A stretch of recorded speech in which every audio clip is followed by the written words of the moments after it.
I'll call our meeting to order. And I want to welcome all of you for being here today. This is a great crowd. We do appreciate all our good friends from over time out. Thank you all for being here today. We do appreciate that, and all of our regular people that will be presenting today. Madam Clerk, all the commissioners here, along with the county attorney and the county manager, the chairman is out today. He is at training in Raleigh, as I think so. So I will be, as vice chairman, taking over today. Our first order of business, let me ask you to silence your mobile devices. Everybody take a look at your phone. If it's not on silent, if you would do that for me at this time, and take care of that. There's one very important matter of business I want to take care of today before we get started. So Maynard and Wayne, if you two will stand up, please. I'm going to ask you to. Ladies and gentlemen, these two are celebrating their 39th birthday again. So let's say happy birthday. Congratulations to them. We really celebrated our 50th anniversary and our 25th. We've done this a number of times. I can't remember. I know they're older than I am. So I'm going to put it that way. Just a little bit, but not much. So at this time, I want to express appreciation to South Mountain for having us down here, and I'd like to recognize some of their officials. If you would, just get up and go over there to that podium, and as Kay wants you to do, mash the little red button so that we'll know that you're here, and introduce yourselves, and tell us about the park, which I want to give recognition for, that South Mountain State Park was the State Park of the Year in 2017, and I find out about it in a second, correct? That's correct. All right. Now, the red light went off. Okay. Is it? It's on. It's on, okay. My name is Walter Gravely. I'm the vice chairman of the Friends of South Mountain State Park, which is a support group for the park. And I'm not going to talk very long, but just wanted to welcome you here. We depend on you, and we were scrambling around. You didn't see behind the scenes here, but Kay had brought this really nice looking pie out here. And we couldn't find any dishes, any plates. And Kay told me, she said, I appreciate y'all having us down here. We're not used to being out in the woods. And I got to thinking, well, Kay, down here in the woods, we just pass around the platter and you can take out what you want. So, but I think we found plates and all that. But anyway, on behalf of the Friends group, I appreciate you folks. I appreciate the service you give us and the support you've given us over the years. And that's all I'm going to say. I'm going to introduce Jonathan Griffith, our park superintendent, and any difficult questions you can ask him.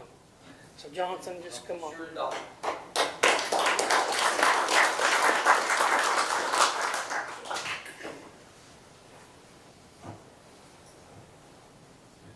Thank you, Walt, and welcome everybody to South Mountain State Park. I appreciate you all coming.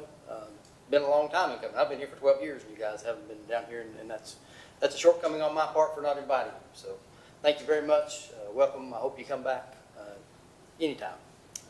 So, as far as South Mountains goes itself, you guys are probably familiar a little bit with it, but over 20,000 acres now, over 300,000 visitors a year on average. So, we bring a fair amount of tourism to Burke County, and we are tickled to work with you guys anywhere and everywhere that we can.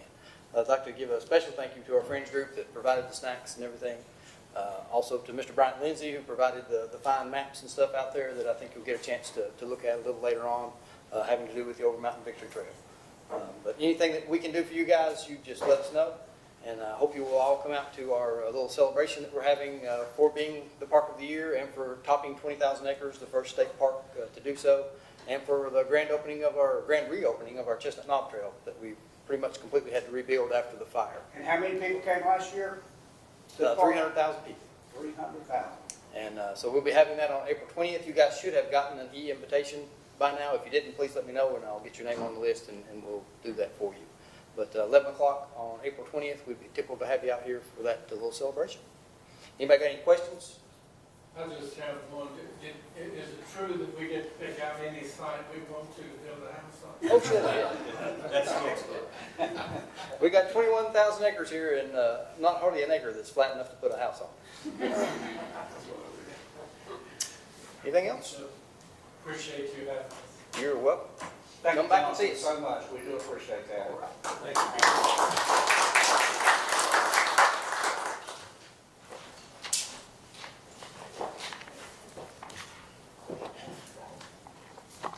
All right, gentlemen, we'll continue on with our agenda now. The first thing on the agenda is the approval of the agenda itself. I think you've had enough time to go over that, so we'll entertain a motion. Got Wayne's motion. All in favor, say aye. And moving on into item number 3 is our presentations. Our first presentation will be from the sheriff in recognition of Deputy Jody Coffey for the Advanced Law Enforcement Certificate. Sheriff?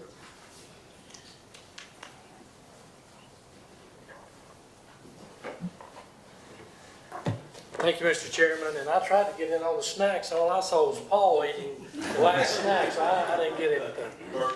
Yeah. I was telling the superintendent the last time I was here, the mountain was on fire, so we had the command post in here. But first time I walked in this building, I was so impressed with how beautiful it was. It makes you proud to be a part of Burke County with such a beautiful state park. Mr. Chair, we have 2 deputies that I would like to recognize for earning their advanced law enforcement certificates. That'll be Deputy Jody Coffey and Deputy Tyler Gant, and I would like to read those advanced law enforcement certificates at the regular meeting. For now, I'll just share that. All right, any questions for the sheriff on these 2 recognitions?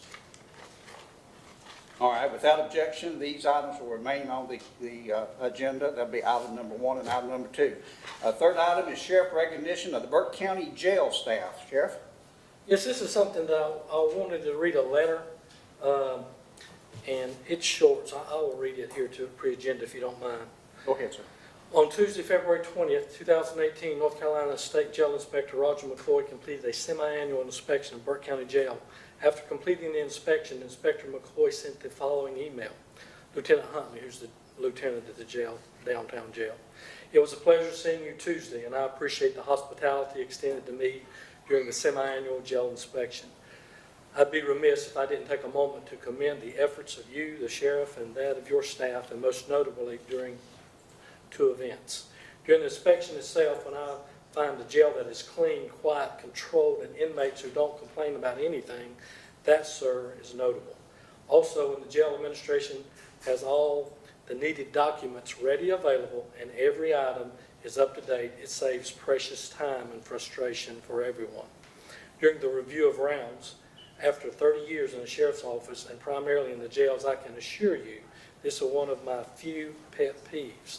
Nonetheless, it was well noted that your staff on many occasions made 3 rounds per hour instead of the required 2.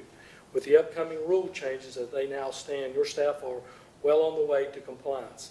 It is also most honorable that Sergeant Vickers' name was listed as conducting rounds within the facility as well.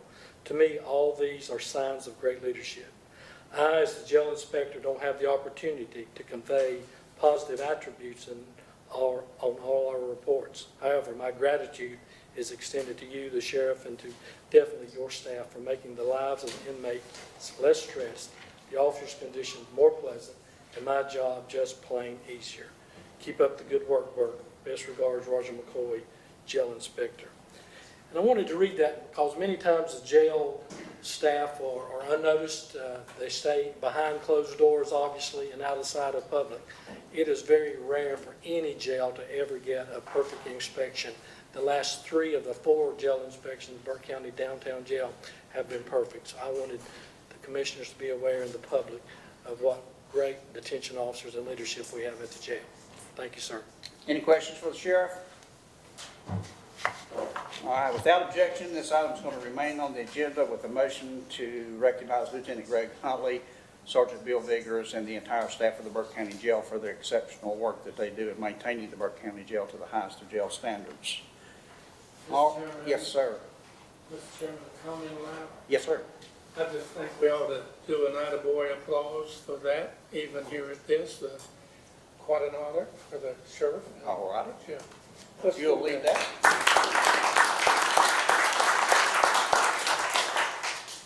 All right, moving on to item number 4 from the Burke County Chamber of Commerce. It's my pleasure to introduce Jerry Davis. I think most everybody sadly knows that Jerry will be leaving the Chamber of Commerce to pursue other matters in the realm of retirement. Everybody to be. And we're certainly going to miss Jerry in that role. He's short-timing. I'm thinking this may be one of your last presentations, Jerry. Well, you can always hope. Well, we hope not, but I'm going to recognize Jerry for a presentation on the reimagining Broughton. Jerry? Thank you, Mr. Chairman, and friends and commissioners and guests. I appreciate the chance to come up and see you for a few minutes this afternoon. You all know that I am an unabashed champion and fan of Burke County. I came up here in 2002 in large measure because I saw a lot of potential in this place. And that was at a time when I think it's safe to say not everybody shared that opinion. We were kind of down in the dumps over furniture and textiles, and it didn't seem like things were all that bright, but we've done a major turnaround. The reason I'm here today is because as the head of the chamber, we're always watching for anything that can advance our mission at the chamber, which is growing business and building community. And I think back on history a little bit, and I think back to several points. Back in the years right after the Civil War, those of you who are historians will remember perhaps, not firsthand, but unless Johnny makes that, I don't think he's quite that old yet. Maybe Maynard and Wayne this birthday, but anyway. In the years after the Civil War, the railroad had an opportunity to come here. And the only reason it came to Burke County was because the citizens of the county pulled together and we built a train depot. When we built that train depot, we had a way to get lumber into Burke County for the first time. You couldn't do it on wagons. It's not enough, didn't have the horsepower, so to speak, to do that. The trains brought the lumber. The lumber, we made furniture from that. And from that furniture, we employed generations of craftspeople. And we became known as the Cradle of American Furniture here in Burke County and surrounding areas. Fast forward a little bit, 1893, and we welcomed a group of dissidents, religious dissidents, from the Cottian Alps of Italy. And those folks went on to found Valdez. And so today we're celebrating 125 years of history in Valdez. Okay, jump up a few more years. And in 1964, the citizens of Burke County voted by what was then an unprecedented margin, 17-1, to support a community college. And so we have the college on the hill now, Western Piedmont Community College. And we can only count, imagine the thousands of lives and careers that that institution has changed, all because the citizens of Burke County banded together to make it happen. 2 years ago, 2016, and we had a chance as a county, as citizens and as voters, to approve the NC Connect bond referendum, which gave Burke County, yielded to Burke County, about $200 million. Now, when you put it in context, that whole bond referendum was a little over $2 billion. So for Burke County to get that big a share, that's pretty remarkable. And I had the privilege of serving on a steering committee with a number of you. And we pulled that off, and our citizens pulled it together, and we had some odds. Not everybody was in favor of it. We had a little group of protesters, if you will, in a neighboring county that shall go unnamed, who said that this was never going to happen. You couldn't believe what the people were saying about it. We passed it. We passed it in North Carolina and in Burke County and in the region. And as a result now, we're looking forward to the opening in 2021 of the Western North Carolina School of Science and Math. I just left a conversation at the Visitor Center with a couple moving here from Florida. And they have one son who's 26 and is going to go into public schools as a teacher in North Carolina. The other one is 16. And when I told them about the School of Science and Math, they said, we wish he'd been born 2 years earlier, or later, rather, so that he could take advantage of the school. They were really impressed by that. But it's not just the School of Science and Math. It's going to leave a lasting legacy for us. It's the funds that came in to develop the new National Guard Training Center out of the old high-rise. The funds are going to our state parks, the improvements to that, the improvements to our college, and all these things are a legacy. And it's part of a growing legacy. Some of you, I've talked to Johnny and to Scott about this idea, that we are standing on the threshold of what I like to call our second golden era in Burke County. Our first golden era was furniture and textiles. And that had its time, and now we've reinvented ourselves. We're much more diverse in our manufacturing base, much more secure economically, much more attractive to business. So many more job opportunities because of that. But that era has passed when furniture and textiles drove everything we were. Now you look at not only the results of the bond referendum, you look at the success that we've had through Alan Wood's efforts and others across the county, including this commission, to attract new companies here. It's unprecedented, the number of new businesses that have been announced in our county just in the last 3 or 4 months. You look at the master plans for our towns, for Valdez and Morganton. Boy, those are creative and exciting things that have the potential to really put us in the spotlight even more. You look at the growth in tourism here. It's amazing. We still get calls from people about once a year, usually just one guy, who will say, who would ever want to come here? There's nothing to see here in Burke County. And we've stopped answering his calls because some people you just can't educate, you know. And the tourists tell us the opposite. This is a place that is becoming a destination more and more every single day. We're a place of history, tremendous history that most people don't even have a clue about. When I tell them that DeSoto's men came here in 1566, 20 years before the colony of Roanoke, I can tell you about 1 out of 50 people have ever heard of that. And here we are, we're a major site, turning point of the American Revolution.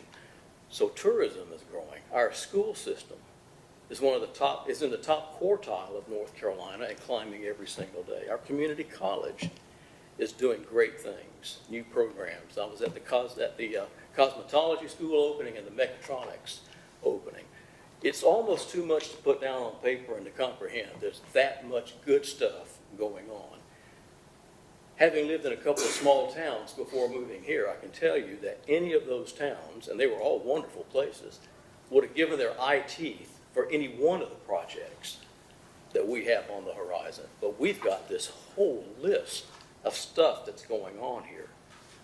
So our chamber, in looking at everything that is on our doorstep, is simply urging via this resolution that we continue to keep the momentum that we have gained over the last couple of years, really since 2014, when the state announced the Reimagining Broughton plan. Keep that momentum going so we can capitalize on this. Because here's the fact. The fact is we have a chance to shift the attention of western North Carolina along I-40 to our county. We have the potential to have a medical hub. We virtually have it now with everything going on in healthcare at exit 105 alone. We have the education hub, I like to call it, at exit 103, okay? We have hubs in the making. People don't talk about counties of 90,000 people in terms of hubs. That just doesn't happen. I mean, Brian will tell you that. You know, you talk about the biggest thing happening being the new Hardee's opening up. You know? Seriously, and with all due respect to our small communities, but you know, that's a big deal in a lot of small towns. And you look at what's on our doorstep, we have a tremendous opportunity. The nice thing about it is, and I've been here now since 2002, so I'm not a native by any means. I can't say my family goes back 200 years like some of the people in this room can. But I can tell you this, I'm a student of leadership. We have the best cadre of leadership, elected, appointed, and voluntary, that I have seen in the time I've been here, which means we've got all the horsepower we need to make this project happen. There would be nothing like that 800 acres redeveloped to include the science and math school, Broughton, okay, the school for the deaf, and all the ideas that are envisioned. We've got to have private investors. And one thing investors like is confidence and enthusiasm. They will not go into something if they don't believe in it. But we've got all the ingredients to sell it. But we've got a track record of success that is second to none. So it's at our doorstep. The resolution from the Chamber Board is just that. It's asking us to kind of recommit, get this project so to speak, Sharon, back on the front page. It's kind of fallen off a little bit. And if it falls off and people lose familiarity with it, they begin to lose enthusiasm for it. I know that the city and the county are working together on multiple levels, and that is the catalyst that's going to be required for us to take this forward. Again, think back to the NC Connect project. We had a wonderful steering committee, didn't we, Johnny? Yes, sir. How many were on that? About 20, 25 people? 25. And we did 200 presentations to people across the county, and I think it got the word out. I'm hoping the state, if you will be so gracious as to endorse this resolution in your own way, will look kindly on that and put a group similar to that together to carry this forward. But everything we need is right here before us. So with that in mind, I'd like to convey the resolution to you on behalf of the Chamber Board. Also want to say a word of greeting from Kathy Bailey, our chairman. Kathy was with me at the city council meeting yesterday evening when we presented this. Not because she was at the city council meeting, but she did take ill, okay? And so she apologizes, asked me to convey her greetings to y'all as well, as she could not be here today. So she left it up to me to do it. So are there any questions? Questions for Jerry? I'll make up whatever answer you need. Well, thank you all, and I'll have to say, since it probably is my last chance to appear before you, it's a pleasure working with the county commission. Y'all have been great friends of the chamber, great friends of this business community, and of this community as a whole. We're better for your service, and I say that from both a personal and a professional perspective. So thank you all very much.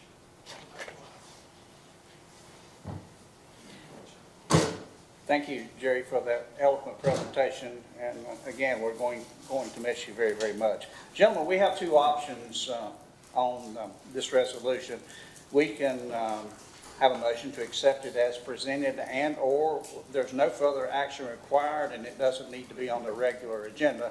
So I put that out there for your advice on how to handle this matter. Mr. Chairman, I prefer that it be moved to the consent agenda merely because then it is recorded as part of your meetings, your regular meetings, and be there forever, so to speak. So. Okay, we have a motion by Maynard to move to the consent agenda. All in favor, say aye. Aye. All right, so moved. All right, moving on to item number 4. At the current time, we have no scheduled public hearings. Scott Carpenter must be out.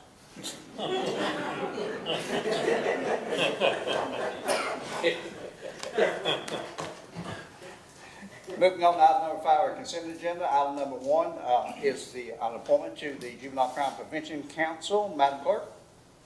Thank you, Mr. Vice Chairman, members of the board, ladies and gentlemen. This is a request to appoint some folks to the JCPC board. Seats number 12 and 13 are for students under the age of 18, and seat number 24 is an at-large seat.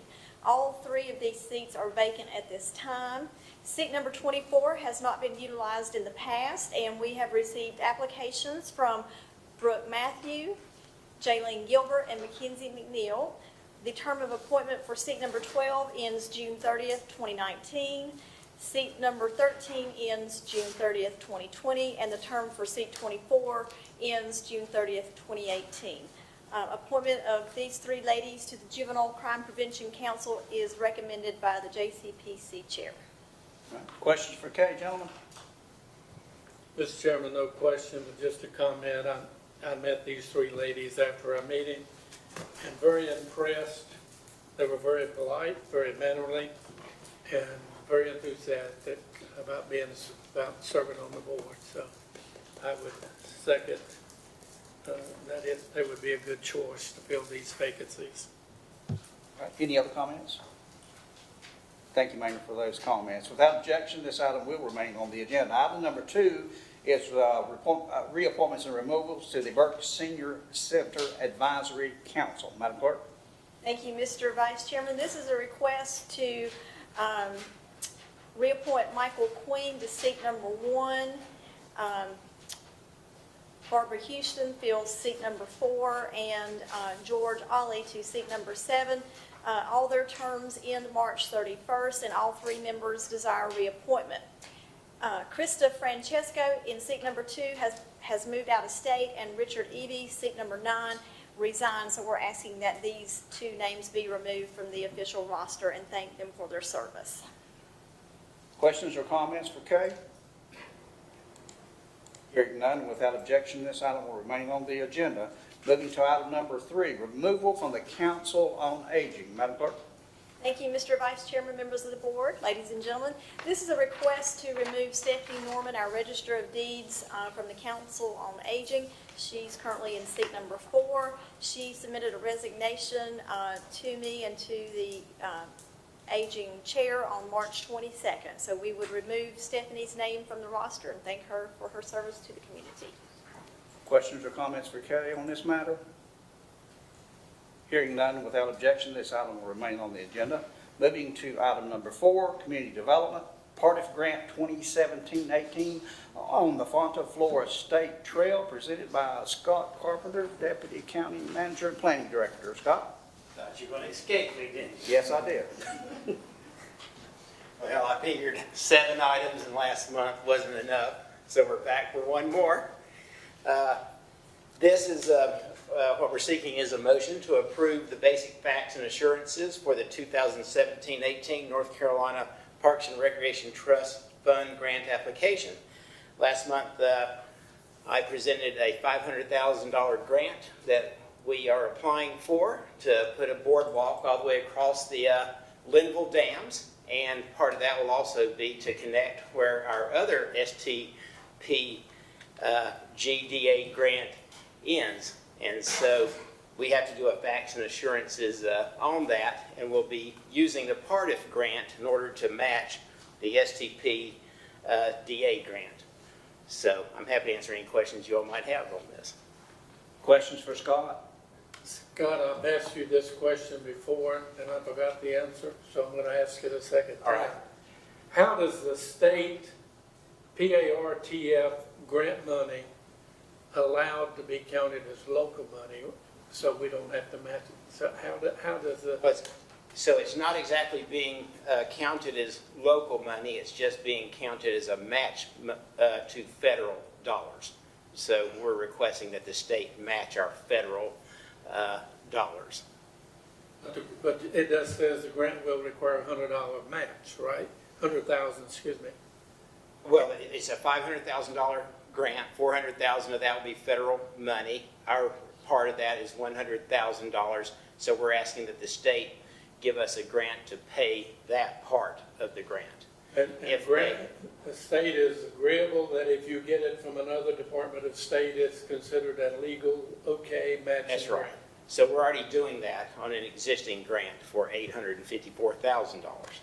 So, and if we don't get the state grant, then we'll be back to see you fine gentlemen to ask for the match from the general fund. We do that already. I'm sure you did. Other comments or questions?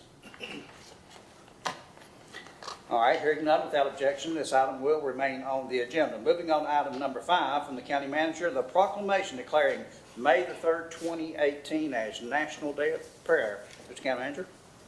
Thank you, Mr. Chairman, and members of the board. This is something we do on an annual basis as far as back as I can remember being here. So I would assume that you're familiar with this, and if there's no objection, then we'll leave that on the consent agenda. Any questions or comments for Brian?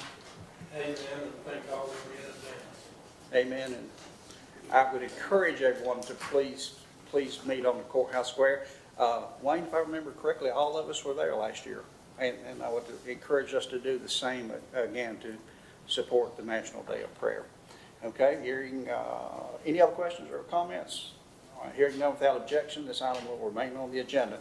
Moving to items number 6 and 7 together, our tax department tax collection report for March 2018 and our release a refund report for March 2018 by Danny Eisenhower, our tax administrator. Danny? Afternoon, gentlemen. Thank you. Tax collection report, current year tax collections are at 95.71%. Delinquent collections are at 70.30%, and our late list penalty at 82.64%. That's the budget. Questions or comments for Danny? All right, proceed, Danny. Okay, for the release refund report, we had releases on the release report. It is $3,031.64.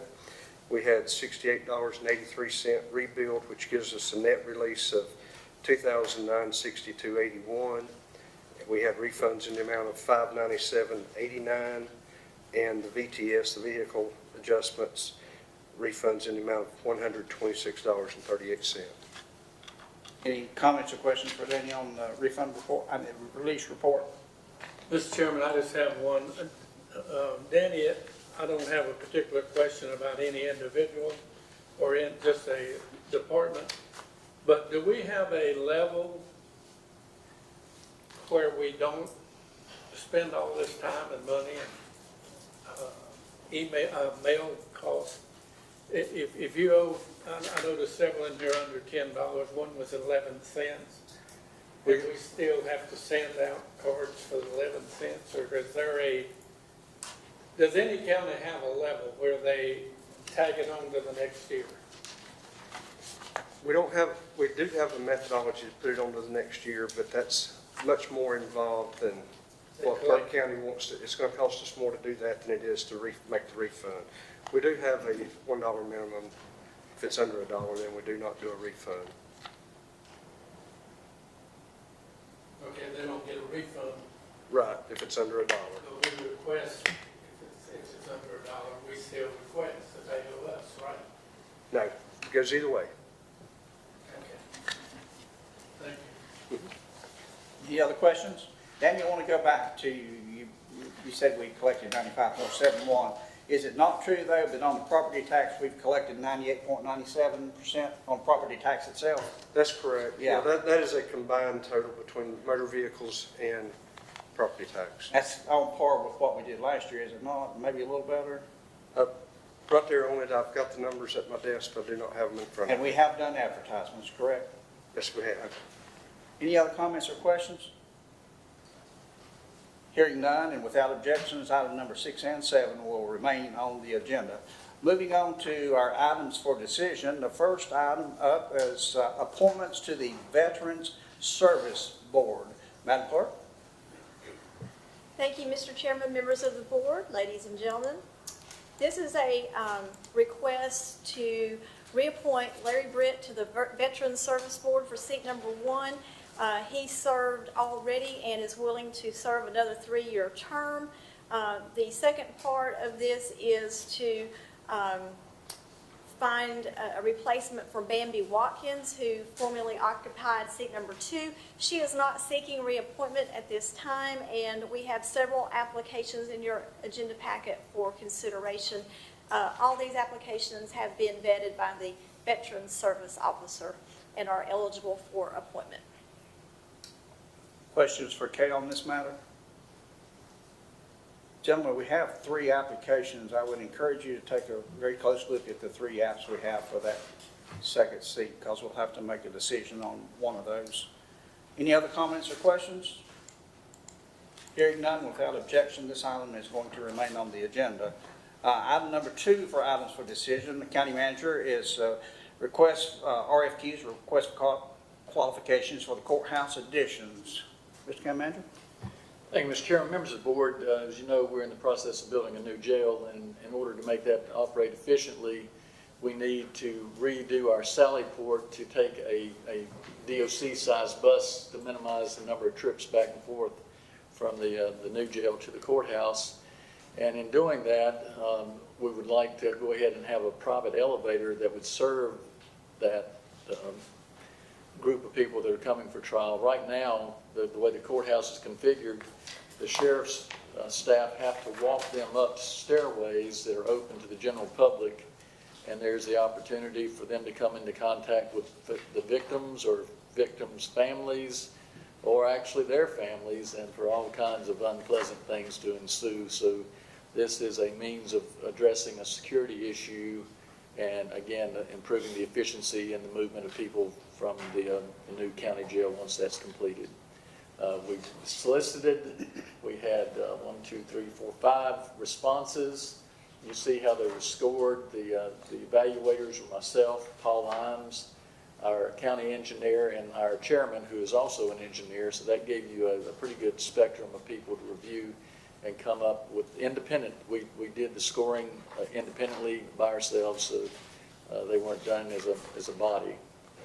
It looks like, according to the tabulations, that CBSA is the one that topped the submittals, followed by Hemphill Randall. And if you remember a few years back when we redid the HVAC at the courthouse, it was CBSA that was the firm that helped us with that. So they are quite knowledgeable of our current courthouse and did very well in our scoring. Thank you, Brian. Any comments or questions for Brian on this matter? Mr. Chairman, I'll just make a couple.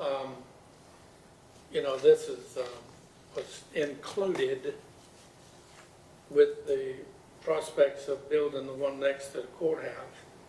And I guess my question is there a high-low ballpark that we can get used to? What are we looking at to complete a Sally Port? And I believe it'll be a three-floor elevator. It covers 3 floors. At this point, we're just trying to select the firm to do the design work, so I wouldn't have any information to base an estimation on the actual construction cost. Okay, and the biggest need for this is, obviously you pointed out the safety of it. Is that the biggest? Well, that and being able to have a Sally Port large enough to receive a larger vehicle to minimize the trips going back and forth. If we can make the trip in one whack and then use that staff and maybe some people there at the courthouse to escort the people to and from holding cells to the courtrooms, that again minimizes the opportunities for unpleasant things to happen and get us through the trial process.